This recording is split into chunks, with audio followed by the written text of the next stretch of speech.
Nesse vídeo vamos falar sobre ética, utilitarismo, virtude e relativismo moral, enquanto analisamos o primeiro filme de meu malvado favorito. Vamos começar fazendo um pequeno resumo do filme e depois vamos dividir o vídeo de acordo com as correntes filosóficas que vamos abordar. O filme conta a história do Gru, que inicialmente é um vilão, buscando realizar grandes feitos criminosos para marcar a história e ser reconhecido como o maior vilão do mundo. Com isso ele cria o plano de roubar a Lua, mas antes dele realizar esse plano ele é roubado pelo Vetor. E para recuperar o raio encolhedor que o Vetor roubou, Gru bola um plano e para cumpri-lo, ele precisa adotar 3 meninas, Margot, Edith e Agnes, já que elas vendem biscoitos que o Vetor compra. Com isso, Gru acaba virando o pai delas. E ao decorrer dos filmes, o Gru muda seu jeito de agir para ser um pai melhor para as 3 irmãs, acabando criando traços de bondade e compaixão em relação às suas filhas adotivas e até mesmo com os próprios Minions, deixando de ser um super vilão para cuidar melhor das meninas, da Lucy, que aparece no segundo filme e se torna sua esposa, e do Gru Jr., que aparece nesse quarto filme que saiu recentemente. Bom, agora que relembramos o filme de forma rápida, podemos ver algumas filosofias éticas que vemos durante o filme. Mas um disclaimer antes de começar é que algumas filosofias discordam uma da outra. Vou deixar isso claro durante o vídeo, mas achei importante ressaltar isso aqui também. Além disso, tem um vídeo explicando o que é moralidade e ética com a história do Batman. Vai estar na descrição e nos comentários fixados. Mas dito isso, vamos voltar para o vídeo. Começando com a ética do dever segundo Immanuel Kant, vemos que ela é uma teoria que enfatiza o papel do dever e da razão na moralidade das ações. Kant fala que a moralidade não pode depender das consequências das ações, mas sim da intenção delas e se está de acordo com os princípios éticos. O essencial da ética do dever de Kant está no imperativo categórico, que é basicamente uma regra moral para todos os seres racionais. O imperativo categórico pode ser dito de diversas maneiras, mas a mais conhecida é: age apenas de acordo com aquela máxima pela qual você pode querer que se torne uma lei universal. Em outras palavras, as ações devem ser realizadas com base em princípios que possam ser universalmente aplicados, sem contradição, sendo possível ser aplicado a todo mundo em qualquer circunstância. Nesse contexto, a avaliação da moralidade das ações não depende das consequências, mas sim da intenção por trás delas, e se está de acordo com o imperativo categórico. Logo, uma ação é considerada moralmente certa se for realizada pelo dever. E a partir dessa perspectiva, no filme vemos que Gru muda sua moralidade, deixando de seu desejo de ser o maior vilão da história, para cumprir o dever moral de cuidar e trazer bem-estar para sua família. Agora vamos falar sobre uma vertente que discorda da ética do dever de Kant: o utilitarismo. O utilitarismo é uma ética defendida por filósofos como Jeremy Bentham e John Stuart Mill, que analisa a moralidade das ações com base nas consequências, priorizando o máximo de felicidade possível e a minimização do sofrimento. Segundo essa perspectiva, uma ação é considerada moralmente correta se produzir mais benefícios do que malefícios no bem-estar geral. Usando o famoso exemplo do trem para ilustrar melhor essa ideia, bom,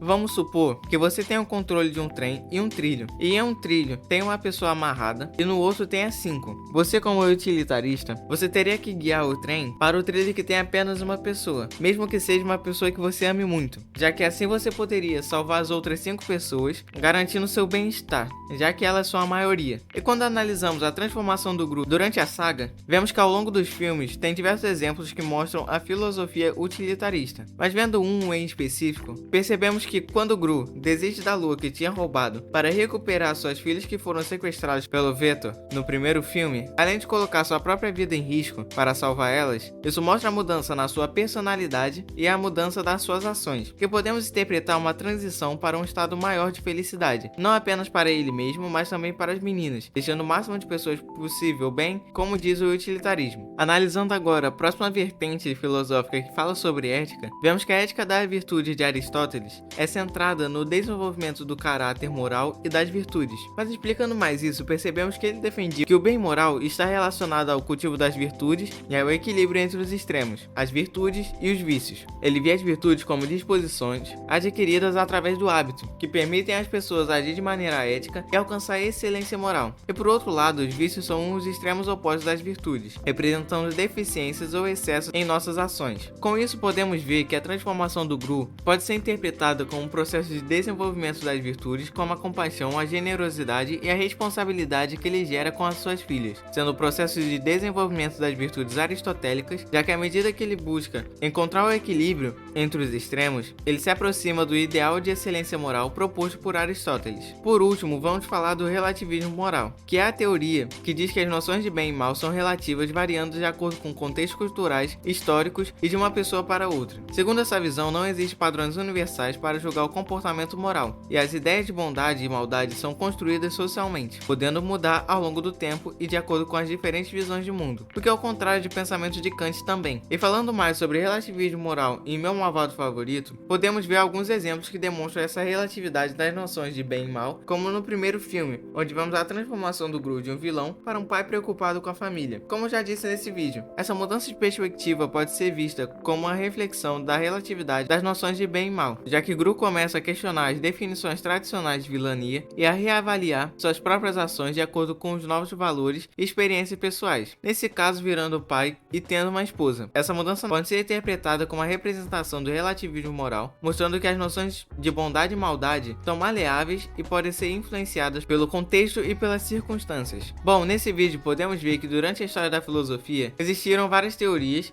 e perspectivas diferentes sobre ética e moralidade, como a ética do dever de Kant, o utilitarismo de Jeremy Bentham e John Stuart Mill, a ética da virtude de Aristóteles e o relativismo moral, analisando isso a partir do primeiro filme de Meu Malvado Favorito. E falando um pouco da minha opinião, acho que a ética de Kant é bem interessante, mas acho que ela é muito utópica e inviável e bem inalcançável, o que torna praticamente impossível de ser aplicada no dia a dia. Por isso que, na minha opinião, o utilitarismo, que visa o melhor para a maioria, e a ética baseada nas virtudes e equilíbrio de Aristóteles são melhores e devem ser buscadas e trabalhadas no cotidiano, mas a filosofia de Kant como ideal é bem válida. Mas então é isso, lembrando que o vídeo de ética do Batman vai estar na descrição e nos comentários fixados. Deixa o like, se inscreve no canal e até o próximo vídeo.